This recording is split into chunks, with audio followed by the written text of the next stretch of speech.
DPWH Secretary Vince Dizon flagged substandard and alleged ghost flood control projects in Oriental Mindoro. He vowed that all those responsible will be held accountable. Here is the report. Public Works Secretary Vince Dizon said the agency is finalizing its proposed 2026 budget. In an interview with The Big Story, he said the budget will be formally submitted on September 15. He also disclosed 3 ghost flood control projects in Oriental Mindoro, which he believes were carried out by a syndicate-like group. Dizon compared their methods and operations to those of the so-called Bulacan Group of Contractors or BGC Boys, noting striking similarities. What I saw was a very, very substandard project that was not coordinated and planned with the local government unit or the province.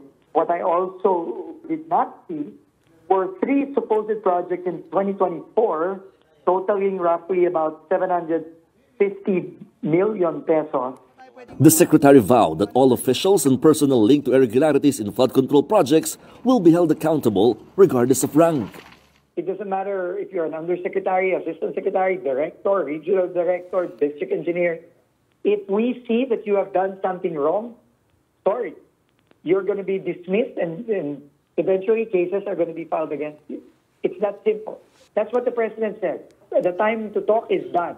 Now it's all about quick and swift action. Meanwhile, in a separate interview with 1PH sa Totoo Lang, Dizon admitted difficulties in finding trustworthy staff within the agency.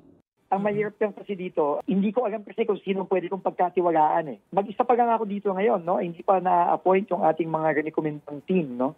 Although tumutulong na silang paunti-unti, pero syempre, habang hindi sila na-appoint, hindi sila pwedeng pumunta sa mga opisina, hindi sila pwedeng mga kalmang dokumento. He added that he will meet with former DPWH secretaries, including Senator Mark Villar, to understand the department's challenges. Nag-aayos lang ho kami ng schedule, pero kailangan ko po kasing marinig at maintindihan lahat ng mga dating umupo dito sa upuan ko ngayon.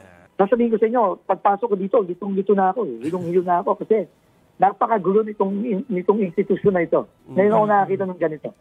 For News 5, Mon Gualvez, we are One News.